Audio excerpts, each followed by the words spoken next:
ನಮಸ್ಕಾರ. ಇವತ್ತಿನ ವಿಡಿಯೋ ಅಕಸ್ಮಾತ್ ಬ್ರೋಕರೇಜ್ ಕಂಪನಿ ಮುಚ್ಚಿ ಹೋದರೆ ನಮ್ಮ ಕತೆ ಏನು? ನಾನು ಡಾಕ್ಟರ್ ಭರತ್ ಚಂದ್ರ. ವಿಡಿಯೋಗಳ ಉದ್ದೇಶ ಕನ್ನಡಿಗರ ಫೈನಾನ್ಷಿಯಲ್ ಎಜುಕೇಶನ್. ನಿಮಗೆಲ್ಲ ಗೊತ್ತಿದ್ದ ಹಾಗೆ ನಾವು ಪ್ರಶ್ನೆಗಳಿಗೆ ಉತ್ತರ ಅನ್ನುವಂಥ ಸೆಷನ್ ಮಾಡ್ತೇವೆ ಯೂಟ್ಯೂಬಲ್ಲಿ ಲೈವ್. ಅಂದಾಜು 5,000ದಿಂದ 10,000 ಜನ ಲೈವ್ ಆಗಿ ಬರ್ತಾರೆ, ಪ್ರಶ್ನೆಗಳನ್ನು ಕೇಳ್ತಾರೆ. ಎಲ್ಲರ ಪ್ರಶ್ನೆಗಳಿಗೆ ಆ ಸಮಯದಲ್ಲಿ ಉತ್ತರ ಕೊಡ್ಲಿಕ್ಕೆ ಆಗದೇ ಇರೋದ್ರಿಂದ ನಮ್ಮ ಸೆಷನ್ ಆದಮೇಲೆ ಯಾವ ಪ್ರಶ್ನೆಗಳು ಚೆನ್ನಾಗಿದ್ವು, ಯಾವುದಕ್ಕೆ ಉತ್ತರ ಕೊಟ್ಟರೆ ಜಾಸ್ತಿ ಜನಕ್ಕೆ ಬೆನಿಫಿಟ್ ಆಗುತ್ತೆ ಅಂಥವುಗಳನ್ನು ಆರಿಸಿಕೊಂಡು ವಿಶೇಷವಾದ ವಿಡಿಯೋ ಮಾಡ್ತಾ ಇದ್ದೇವೆ. ಇವತ್ತಿನ ವಿಡಿಯೋದಲ್ಲಿ ಅಂಥ ಪ್ರಶ್ನೆಗಳನ್ನು ಕವರ್ ಮಾಡಿದ್ದೇವೆ. ನಮಗೆ ಬಂದ ಪ್ರಶ್ನೆ ಸಂಪೂರ್ಣ ರೂಪದಲ್ಲಿ ಹೀಗಿತ್ತು: ಸರ್, ಶೇರ್ ಅಥವಾ ಮ್ಯೂಚುವಲ್ ಫಂಡನ್ನು ನಾವು ಬ್ರೋಕರೇಜ್ ಆ್ಯಪ್ಗಳಲ್ಲಿ ಹಾಕ್ತಿರ್ತೀವಿ. ಬೈ ಮಿಸ್ಟೇಕ್ ಏನಾದರೂ ಬ್ರೋಕರ್ ಆ್ಯಪ್ ಅಥವಾ ಬ್ರೋಕರೇಜ್ ಶಾಪ್ ಕ್ಲೋಸ್ ಆದರೆ ನಮ್ಮ ಶೇರ್ಸ್ ಅಥವಾ ಮ್ಯೂಚುವಲ್ ಫಂಡ್ ಸೇಫ್ ಆಗಿರುತ್ತಾ ಮತ್ತು ನಾವು ಎಲ್ಲಿ ರಿಫಂಡ್ ಮಾಡ್ಕೋಬಹುದು? ನಮ್ಮ ಅಬ್ಸರ್ವೇಷನ್ ಮತ್ತು ಕಮೆಂಟ್ ಹೀಗಿದೆ.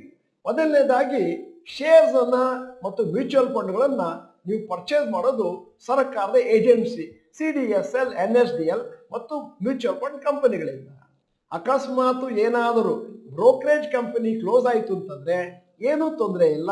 ಯಾಕಂದ್ರೆ ನಿಮ್ಮ ಬ್ರೋಕರ್ ಹತ್ರ ನಿಮ್ಮ ಶೇರುಗಳಿಲ್ಲ. ನಿಮ್ಮ ಶೇರುಗಳಿರೋದು CDSL ಮತ್ತು NSDL ಇಂದ.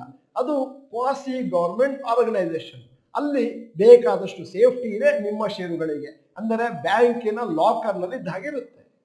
ಎರಡನೆಯ ಅಬ್ಸರ್ವೇಷನ್ ಹೀಗಿದೆ: ನಾನು ಹೇಳಿದ್ದು ಸದ್ಯದ ಮಟ್ಟಿಗೆ ಶೇರಿನ ಬಗೆಗೆ. ಮ್ಯೂಚುವಲ್ ಫಂಡ್ ಬಗೆಗೆ ಮಾತಾಡೋದಾದ್ರೆ, ಮ್ಯೂಚುವಲ್ ಫಂಡ್ ಅನ್ನ ನೀವು ಪರ್ಚೇಸ್ ಮಾಡೋದು ವೇರಿಯಸ್ ಆನ್ಲೈನ್ ಪೋರ್ಟಲ್. ಆದರೆ ಮ್ಯೂಚುವಲ್ ಫಂಡ್ ಕಂಪನಿಗಳು ಆ ಮ್ಯೂಚುವಲ್ ಫಂಡ್ಗಳನ್ನು ನಿಮಗೆ ಅಲಾಟ್ ಮಾಡ್ತವೆ ಮತ್ತು ನಿಮ್ಮ ಪರವಾಗಿ ಅದನ್ನು ಹಿಡಿದಿಟ್ಕೊಂಡಿರ್ತವೆ. ಮೂರನೆಯ ಅಬ್ಸರ್ವೇಷನ್ ಹೇಗಿದೆ: ಅಕಸ್ಮಾತ್ ನಿಮ್ಮ ಮ್ಯೂಚುವಲ್ ಫಂಡ್ಗಳಲ್ಲಾಗಲಿ ಷೇರುಗಳಾಗಲಿ ಏನಾದರೂ ಡಿಸ್ಕ್ರಿಪೆನ್ಸಿ ಕಂಡು ಬಂತು ಅಂತಂದ್ರೆ ನೀವು ಸೇಬಿಯ ಸಹಾಯವನ್ನು ಪಡೆಯಬಹುದು. ಇದು ಒಬ್ಬ ವ್ಯಕ್ತಿಗೆ ಅಲ್ಲ, 1000 ಹೂಡಿಕೆದಾರರಿಗೆ ಅನ್ವಯ ಆಗೋದ್ರಿಂದ ಸೇಬಿ ಅದು ಪ್ರಯಾರಿಟಿ ಬೇಸಿಸ್ ಮೇಲೆ ತಗೊಳ್ಳುತ್ತೆ ಮತ್ತು ಅದಕ್ಕೆ ಸೊಲ್ಯೂಷನ್ ಅನ್ನು ಕಂಡುಹಿಡಿಯುತ್ತಾರೆ. ನಾಲ್ಕನೇ ಅಬ್ಸರ್ವೇಷನ್: ಶೇರು ಮತ್ತು ಮ್ಯೂಚುವಲ್ ಫಂಡ್ಗಳು ಸೇಫ್ ಆಗಿದ್ದಾವೆ ಅಂತ ಹೇಳುವಂತ ಸಂದರ್ಭದಲ್ಲಿ ಯಾವುದೂ ಸೇಫ್ ಇಲ್ಲ ಅಂತ ಹೇಳ್ತೀವಿ.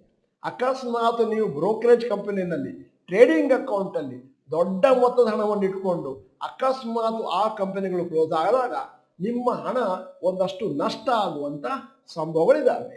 ಈಗ 5ನೇ ಅಬ್ಸರ್ವೇಷನ್ ಬರ್ತಾ ಇದ್ದೇನೆ: ಅಕಸ್ಮಾತ್ ನೀವೇನಾದರೂ ಟ್ರೇಡಿಂಗ್ ಅಕೌಂಟ್ ಅಲ್ಲಿ ಹಣವನ್ನು ಕಳ್ಕೊಂಡಿದ್ದೀರಿ ಅಂತಂದ್ರೆ NSE ಅವರು ಅಪ್ ಟು 25 ಲಕ್ಷದವರೆಗೂ ನಿಮಗೆ ಒಂದು ತರದ ಗ್ಯಾರಂಟಿ ಕೊಡ್ತಾರೆ, ರಿಫಂಡು ಮಾಡಿಕೊಡ್ತಾರೆ. ಅದೇ BSE ಅಲ್ಲಿ 15 ಲಕ್ಷದವರೆಗೂ ನಿಮಗೆ ರಿಫಂಡ್ ಸಿಗುತ್ತೆ. ಈಗ ಈ ಸಂಚಿಕೆಯ 2ನೇ ಪ್ರಶ್ನೆ: ಸರ್, ನಾನು 2024 ಫೆಬ್ರವರಿ ಬ್ಯಾಚ್. ಯಾವುದೇ ಕಂಪನಿ ವೀಕ್ ಆದಾಗ ಅದನ್ನು ನಾವು ಸೇಲ್ ಮಾಡಿಕೊಂಡ್ರೆ ನಮಗೆ ಕಾಂಪೌಂಡಿಂಗ್ ಬೆನಿಫಿಟ್ ಹೇಗೆ ಸಿಗುತ್ತದೆ? ಬಹಳ ಒಳ್ಳೆಯ ಪ್ರಶ್ನೆ ಕೇಳಿದ್ದೀರಿ, ಎಲ್ಲರಿಗೂ ಉಪಯುಕ್ತ ಆಗುತ್ತೆ, ದಯವಿಟ್ಟು ಕೇಳಿ.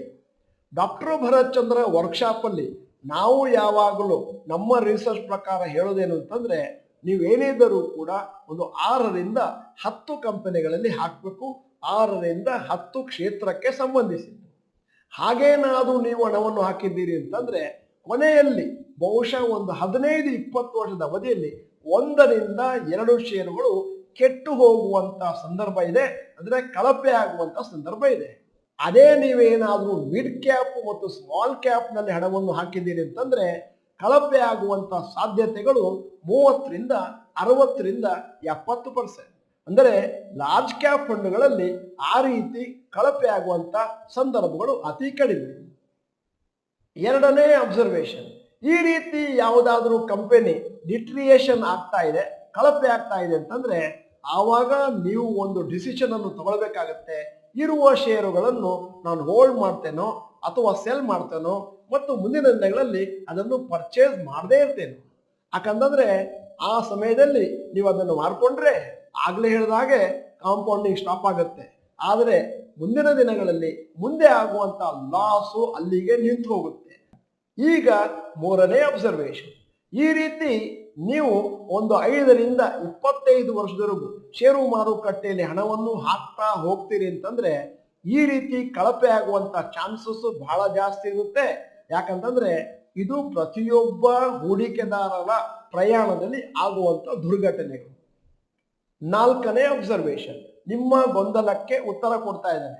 ಅಕಸ್ಮಾತ್ 1-2 ಷೇರುಗಳು ಕಳಪೆಯಾಗಿ ಅದನ್ನು ಮಾರಿಕೊಂಡಾಗ ಚಕ್ರ ಬಡ್ಡಿ ಕಮ್ಮಿ ಆಗುತ್ತೆ ಅಂತ ಹೇಳಿದ್ವಿ.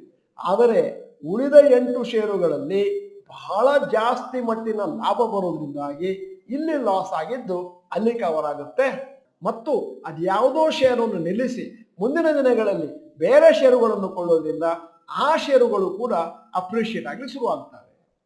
ಈಗ ಈ ಸಂಚಿಕೆಯ 3ನೇ ಪ್ರಶ್ನೆ, ಸಾಮಾನ್ಯವಾಗಿ ಮಾರ್ಕೆಟ್ ದಿನಾಲೂ ಕೊನೆ ಗಳಿಗೆಯಲ್ಲಿ ಬೀಳುತ್ತದೆ, ಹಾಗಾಗಿ ದಿನದ ಕೊನೆಗೆ ಕೊಳ್ಳುವುದು ಒಳ್ಳೆಯದು. ಬಹಳ ಒಳ್ಳೆಯ ಪ್ರಶ್ನೆ ಕೇಳಿದ್ದೀರಿ. ಬಹಳಷ್ಟು ಜನಕ್ಕೆ ಇದೇ ಪ್ರಶ್ನೆ ಕೂಡ ಇರ್ಬೋದು. ನಮ್ಮ ಅಬ್ಸರ್ವೇಷನ್ ಮತ್ತು ಕಮೆಂಟ್ ಹೀಗಿದೆ. ಮೊದಲನೇದಾಗಿ ನೀವು ಹೇಳ್ತಾ ಇರೋದು ಅಕ್ಷರಶಃ ಸತ್ಯ ಅಲ್ಲ. ಯಾಕಂತಂದ್ರೆ ಬಹಳಷ್ಟು ಸಮಯ ನಾವು ನೋಡಿದ ಹಾಗೆ ಮಾರುಕಟ್ಟೆ ಕೊನೆಯಲ್ಲಿ ಕಡಿಮೆ ಆಗುತ್ತೆ, ಮತ್ತಷ್ಟು ಸಮಯ ಮಾರುಕಟ್ಟೆ ಸಡನ್ ಆಗಿ ಲಾಸ್ಟ್ ಗಳಿಗೆಯಲ್ಲಿ ಮೇಲಕ್ಕೆ ಹೋಗ್ಲಿಕ್ಕೆ ಶುರುವಾಗುತ್ತೆ. ಅಂತಂದ್ರೆ ಮಾರುಕಟ್ಟೆಯಲ್ಲಿ ನೆಗೆಟಿವ್ ಟ್ರೆಂಡ್ ಇದ್ರೆ ದಿನದ ಕೊನೆಯಲ್ಲಿ ಕೆಳಕ್ಕೆ ಹೋಗುತ್ತೆ, ಮಾರುಕಟ್ಟೆಯಲ್ಲಿ ಪಾಸಿಟಿವ್ ಟ್ರೆಂಡ್ ಇದೆ ದಿನದ ಕೊನೆಯಲ್ಲಿ ಮೇಲಕ್ಕೆ ಹೋಗುತ್ತೆ. 2ನೇ ಅಬ್ಸರ್ವೇಷನ್, ನೀವು ದೀರ್ಘಾವಧಿ ಹೂಡಿಕೆದಾರರಾದ್ರೆ ಮಾರುಕಟ್ಟೆ ಕೊನೆ ಗಳಿಗೆಯಲ್ಲಿ ಮೇಲೋಗುತ್ತೋ ಕೆಳಗೋಗುತ್ತೋ ಯಾವುದಕ್ಕೂ ತಲೆ ಕೆಡಿಸ್ಕೋಬೇಡಿ. ನಿಮ್ಮ SIP-ನ SIP-ನ ಕಂಟಿನ್ಯೂ ಮಾಡ್ತಾ ಹೋಗಿ ಷೇರುಗಳಲ್ಲಿ, ಮ್ಯೂಚುವಲ್ ಫಂಡ್ಗಳಲ್ಲಿ. ಶಾರ್ಟ್ ಟರ್ಮ್ ಇನ್ವೆಸ್ಟರ್ ಆದರೆ ದಯವಿಟ್ಟು ಟೆಕ್ನಿಕಲ್ ಅನಾಲಿಸಿಸ್ ಅನ್ನು ಫಾಲೋ ಮಾಡಿ, ಬೇರೆ ಯಾವುದನ್ನು ಫಾಲೋ ಮಾಡುವ ಅಗತ್ಯತೆ ಇರುವುದಿಲ್ಲ. 3ನೇಯ ಮತ್ತು ಕೊನೆಯ ಅಬ್ಸರ್ವೇಷನ್, ಈ ರೀತಿ ಕೊನೆ ಗಳಿಗೆಯಲ್ಲಿ ಪ್ರತಿದಿನವೂ ಷೇರು ಮಾರುಕಟ್ಟೆ ಕೆಳಗೆ ಬೀಳುತ್ತೆ ಅಂತಂದ್ರೆ ಅದಕ್ಕೆ ನಾವು ಸ್ಪೆಸಿಫಿಕ್ ಪ್ಯಾಟರ್ನ್ ಅಂತ ಕರೀತೇವೆ. ಹಾಗೆ ಯಾವ ಸ್ಪೆಸಿಫಿಕ್ ಪ್ಯಾಟರ್ನ್ ಕೂಡ ಇಲ್ಲ. ಮಾರುಕಟ್ಟೆಯಲ್ಲಿ ಕೆಲವು ಸತಿ ಮೇಲಕ್ಕೆ ಹೋಗುತ್ತೆ, ಕೆಲವು ಸತಿ ಕೆಳಗೆ ಬರುತ್ತೆ. ನಮ್ಮ ಸಲಹೆ, ಮುಂದಿನ 6 ತಿಂಗಳು ದಯವಿಟ್ಟು ಮಾರುಕಟ್ಟೆಯಲ್ಲಿ ಸಂಶೋಧನೆ ನಡೆಸಿ, ಮಾರುಕಟ್ಟೆಯಲ್ಲಿ ಕೊನೆ ಗಳಿಗೆಯಲ್ಲಿ ಮೇಲಕ್ಕೆ ಹೋಗುತ್ತೋ ಕೆಳಕ್ಕೆ ಹೋಗುತ್ತೋ ಅದನ್ನು ನೋಟ್ ಮಾಡಿ ನಮಗೂ ತಿಳಿಸಿ. ಆಗ ನಾವು ಕೂಡ ಮುಂದಿನ ದಿನಗಳಲ್ಲಿ ನಿಮ್ಮ ರಿಸರ್ಚ್ ಅನ್ನು ಇತರರಿಗೆ ತಿಳಿಸ್ಲಿಕ್ಕೆ ಅನುಕೂಲ ಆಗುತ್ತೆ. ಮುಂದಿನ ಪ್ರಶ್ನೆ ಹೀಗಿದೆ, for travel expenses can I do RD for it so that I cannot use emergency fund? Thanks for all you do.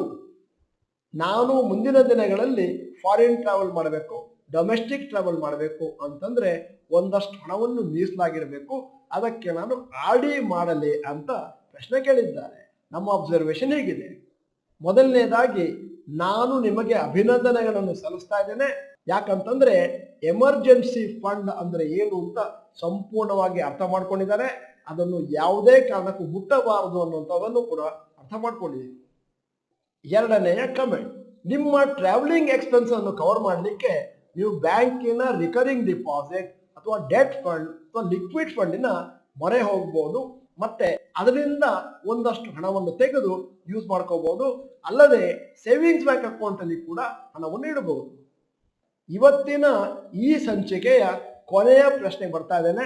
Sir ನಮಸ್ತೆ, ನಾನು ಫಂಡಮೆಂಟಲಿ ಸ್ಟ್ರಾಂಗ್ ಇರುವ 2 ಸ್ಮಾಲ್ ಕ್ಯಾಪ್ ಷೇರಿನಲ್ಲಿ ಹಾಕಿದ್ದೇನೆ, ಓಕೆನಾ ಸರ್? ನಮ್ಮ ಅಬ್ಸರ್ವೇಷನ್ ಕಮೆಂಟ್ ಹೀಗಿದೆ, ನಿಮಗೆ ಒಳ್ಳೆಯ ರಿಸ್ಕ್ ಅಪಿಟೈಟ್ ಇದೆ ಮತ್ತು ಒಳ್ಳೆಯ ಫಂಡಮೆಂಟಲ್ ಅನಾಲಿಸಿಸ್ ಮಾಡಲಿಕ್ಕೆ ಬರುತ್ತೆ ಅಂತಂದ್ರೆ ನೀವು 1ರಿಂದ 2 ಮಿಡ್ ಕ್ಯಾಪ್ ಸ್ಮಾಲ್ ಕ್ಯಾಪ್ ಸ್ಟಾಕ್ಗಳನ್ನು ಆರಿಸಿಕೊಳ್ಳಬಹುದು, ಆಯ್ಕೆ ಮಾಡಿಕೊಳ್ಳಬಹುದು, ಹಣವನ್ನು ಹಾಕಬಹುದು. 2ನೇದು, ನಿಮ್ಮ ಸೇಫ್ಟಿಗೆ ನಾವು ಹೇಳೋದು ಆದಷ್ಟು ಲಾರ್ಜ್ ಕ್ಯಾಪ್ ಸ್ಟಾಕ್ಗಳಲ್ಲಿ ಹಾಕಿ. 3ನೇಯ ಅಬ್ಸರ್ವೇಷನ್, ನಾವು ಯಾವಾಗಲೂ ಹೇಳೋದು ಸೇಫ್ಟಿ ಇರೋದು ಲಾರ್ಜ್ ಕ್ಯಾಪ್ ಸ್ಟಾಕ್ಗಳಲ್ಲಿ. ಬಹಳಷ್ಟು ಜನರನ್ನ ನಾವು ಗಮನಿಸಿದ್ದೇವೆ, ಮಿಡ್ ಕ್ಯಾಪ್ ಸ್ಮಾಲ್ ಕ್ಯಾಪ್ ನಲ್ಲಿ ಮಾತ್ರ ಹಾಕ್ತಾರೆ, ಮುಂದೆ ಮಾರುಕಟ್ಟೆ ಬಿದ್ದಾಗ ಜೋರಾಗಿ ಬೀಳ್ತದೆ, ಆವಾಗ ಅವರು ಪಶ್ಚಾತ್ತಾಪವನ್ನು ಅನುಭವಿಸ್ತಾರೆ. ಮತ್ತೆ ಒಮ್ಮೆ ಮಿಡ್ ಕ್ಯಾಪ್ ಸ್ಮಾಲ್ ಕ್ಯಾಪ್ಗಳು ಕೆಳಗೋಯ್ತು ಅಂತಂದ್ರೆ ರಿಕವರಿಗೆ ಬಹಳಷ್ಟು ತಿಂಗಳುಗಳು ವರ್ಷಗಳು ಬೇಕಾಗ್ತವೆ. 4ನೇಯ ಮತ್ತು ಕೊನೆಯ ಅಬ್ಸರ್ವೇಷನ್, ಆಗ್ಲೇ ಹೇಳಿದಾಗೆ ನಿಮಗೆ ರಿಸ್ಕ್ ತೆಗೆದುಕೊಳ್ಳುವ ಶಕ್ತಿ ಇದೆ ಅಂತಂದ್ರೆ ನೀವೇ ಡಿಸೈಡ್ ಮಾಡಬೇಕು ಎಷ್ಟು ಪರ್ಸೆಂಟೇಜ್ ಹಣವನ್ನು ಮಿಡ್ ಕ್ಯಾಪ್ ಸ್ಮಾಲ್ ಕ್ಯಾಪ್ ಅಲ್ಲಿ ಹಾಕ್ತೀರಿ, ಎಷ್ಟನ್ನು ಲಾರ್ಜ್ ಕ್ಯಾಪ್ ಅಲ್ಲಿ ಹಾಕ್ತೀರಿ. ಅದೇ ರೀತಿ ಮ್ಯೂಚುವಲ್ ಫಂಡ್ಗಳಲ್ಲಿ ಕೂಡ mid and small cap funds ಇದ್ದಾವೆ, ಅವುಗಳನ್ನು ಕೂಡ ಕೊಳ್ಳಬಹುದು. ಆದರೆ ಓವರ್ ಕಾನ್ಫಿಡೆನ್ಸ್ ಇಲ್ಲದೆ ಇರಲಿ, ರಿಸ್ಕ್ ಅಪಿಟೈಟ್ ಇರಲಿ ಮತ್ತು ಒಂದಷ್ಟು ಮಾನಿಟರ್ ಮಾಡ್ತಾ ಇರಬೇಕಾಗುತ್ತೆ. ವಿಡಿಯೋದ ಕೊನೆಯಲ್ಲಿ ಇವತ್ತಿನ ವಿಡಿಯೋಗೆ ಸಂಬಂಧಪಟ್ಟ ಹಾಗೆ ಒಂದು ಪ್ರಶ್ನೆ ಕೇಳ್ತಾ ಇದ್ದೇನೆ. ನಿಮ್ಮ ಇನ್ವೆಸ್ಟ್ಮೆಂಟ್ ಪ್ರಯಾಣದಲ್ಲಿ ಒಂದೆರಡು ಸ್ಟಾಕ್ಗಳು ಪೂವರ್ ಪರ್ಫಾರ್ಮೆನ್ಸ್ ಕೊಟ್ಟಿರ್ಬೋದು, 3-4 ವರ್ಷದ ಹೂಡಿಕೆ ಬಳಿಕವೂ ಕೂಡ. ಹಾಗೇನಾದ್ರೂ ಆಗಿದ್ರೆ ಎಸ್ ಅಂತ ಟೈಪ್ ಮಾಡಿ, ಆ ಕಂಪನಿಗಳ ಹೆಸರನ್ನು ದಯವಿಟ್ಟು ಚಾಟ್ ಬಾಕ್ಸ್ ನಲ್ಲಿ ಟೈಪ್ ಮಾಡಿ. ನೀವು ಡಾಕ್ಟರ್ ಭರತ್ ಚಂದ್ರ ಇನ್ಸ್ಟಿಟ್ಯೂಟ್ ಕನ್ನಡ ಚಾನೆಲ್ ಮೆಂಬರ್ ಅಲ್ಲ ಅಂತಂದ್ರೆ ಇದೀಗ ಸಮಯ ಸಬ್ಸ್ಕ್ರಿಪ್ಷನ್ ಬಟನ್, ಬೆಲ್ ಐಕಾನ್ ಒತ್ತಿ. ವಿಡಿಯೋ ಚೆನ್ನಾಗಿದ್ರೆ ಲೈಕ್ ಬಟನ್ ಒತ್ತೋದನ್ನು ಮರಿಬೇಡಿ. ವಿಡಿಯೋನ ನಿಮ್ಮ ಎಲ್ಲಾ ಸ್ನೇಹಿತರಿಗೂ ಫಾರ್ವರ್ಡ್ ಮಾಡಿ. ವಿಡಿಯೋನ ಸಂಪೂರ್ಣವಾಗಿ ನೋಡಿದ್ದಕ್ಕೆ ಧನ್ಯವಾದಗಳು. ನಮಸ್ಕಾರ.